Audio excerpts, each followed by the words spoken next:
नमस्कार दोस्तों, आज के हमारे इस वीडियो में हम आपके लिए दशा माता की पौराणिक कहानी लेकर आए हैं।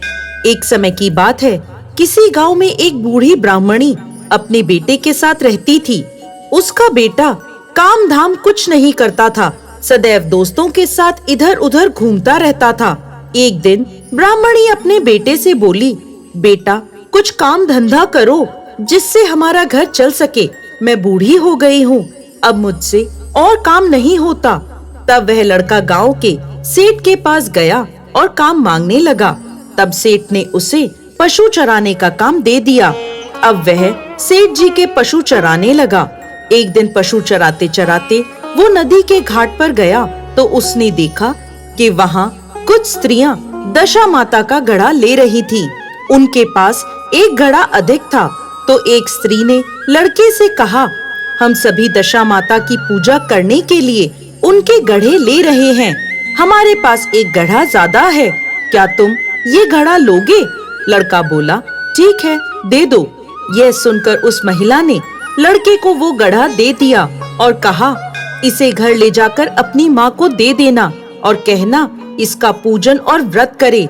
हम तुम्हें पूजा की सामग्री भी दे रहे हैं, ये भी अपनी माँ को दे देना।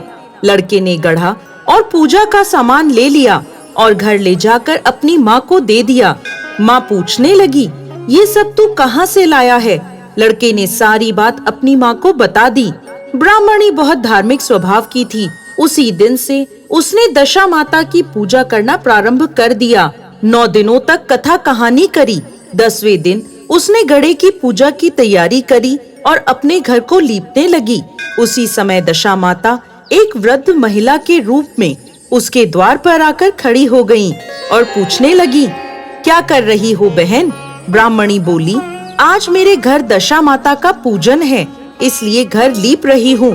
तब दशा माता बोली, मुझे बहुत प्यास लगी है, थोड़ा पानी पिला दो। ब्राह्मणी बोली, मैं तो मिट्टी के बर्तन में पानी पीती हूँ, लोटा लुटिया मेरे घर में कुछ भी नहीं है, बस एक कटोरी है, तुम्हें उसमें पानी दे दूं? दशा माता बोली, हाँ हाँ, क्यों नहीं, दे दो। अब ब्राह्मणी अंदर पानी लेने गई। इतनी देर में दशा माता ने एक सोने का घड़ा उसके द्वार पर रखा और अंतर्ध्यान हो गई। ब्राह्मणी कटोरी में पानी लेकर आई तो उसने सोने का घड़ा देखा। वो सोचने लगी, पानी पिए बिना ये बूढ़ी माई कहाँ चली गई और यह सोने का घड़ा यहाँ कैसे आ गया? लगता है ये उसी का घड़ा है, पता नहीं किसका घड़ा है। यदि किसी को पता चला तो मेरे चोरी का इल्जाम लगेगा, बुढ़ापे में मेरी इज्जत खराब होगी। इस चिंता से ब्राह्मणी हाथ में सोने का घड़ा लेकर उस बूढ़ी माई को ढूंढने निकल जाती है। रास्ते में उसे उसका बेटा मिलता है तो पूछता है, माँ कहाँ जा रही हो, किसे ढूंढ रही हो? ब्राह्मणी ने सारी बात अपने बेटे को बता दी। ब्राह्मणी का बेटा समझ गया कि यह जरूर दशा माता थी। वह बोला, माँ वह बूढ़ी माई और कोई नहीं, स्वयं दशा माता थी। उन्होंने अपना यह सोने का घड़ा तुम्हें दिया है, तुम पर दशा माता की कृपा हुई है। इसके बाद ब्राह्मणी नदी में नहाने चली गई। नदी में नहाकर जब वो आई तो नदी के किनारे सोने का एक और भरा हुआ घड़ा मिला और उत्तम वस्त्र मिले। ब्राह्मणी ने वह वस्त्र पहन लिए और अपने घर जाने लगी। तभी 4 आदमी वहाँ एक डोली लेकर आए और कहने लगे, ब्राह्मणी ये डोली तुम्हारे लिए आई है, तुम इसमें बैठकर चलो। ब्राह्मणी डोली में बैठकर अपने घर की ओर चल दी। घर आकर देखती है कि उसकी टूटी फूटी झोपड़ी की जगह एक आलीशान महल खड़ा है। घर के अंदर जाकर ब्राह्मणी ने भक्ति पूर्वक दशा माता के घड़े की पूजा करी और अपने बेटे के विवाह का वरदान मांगा। कुछ ही समय बाद दशा माता की कृपा से ब्राह्मणी के बेटे का कुछ ही समय में विवाह हो गया और उसके एक सुंदर पुत्र हुआ। कुछ समय बाद जब ब्राह्मणी अस्वस्थ रहने लगी तो उसने अपनी बहू को दशा माता की पूजा की सारी विधि बताई और उसे कहने लगी, तुम 9 दिनों तक दशा माता की पूजा अर्चना अवश्य करना और 10वें दिन महिलाओं को भोजन कराना।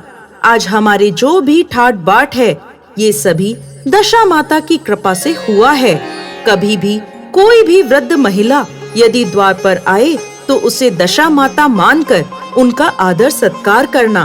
कुछ समय बाद ब्राह्मणी की मृत्यु हो गई।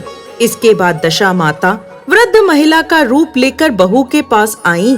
दशा माता को देखते ही बहू उनके पैरों में गिर पड़ी। दशा माता बोली, मुझसे दूर रहो, मेरा मैल तुम्हारे वस्त्र खराब कर देगा। ये सुनकर बहू ने अपने पल्लू से माता के पैरों की धूल झाड़ी और कहने लगी, माता, धन्य भाग उसके जिसको तुम्हारा मैल छू जाए। ऐसा कहकर उसने अपने बच्चे को दशा माता की गोद में रख दिया। बहू की ऐसी भक्ति देखकर दशा माता प्रसन्न हो गईं और बोली, तेरी भक्ति से मैं बहुत खुश हूँ। तेरे भंडार हमेशा भरे रहेंगे। किसी भी तरह की चिंता तुझे नहीं सताएगी। जो तू इच्छा करेगी सो फल पाएगी। ऐसा कहकर दशा माता अंतर्ध्यान हो गईं। जय दशा माता।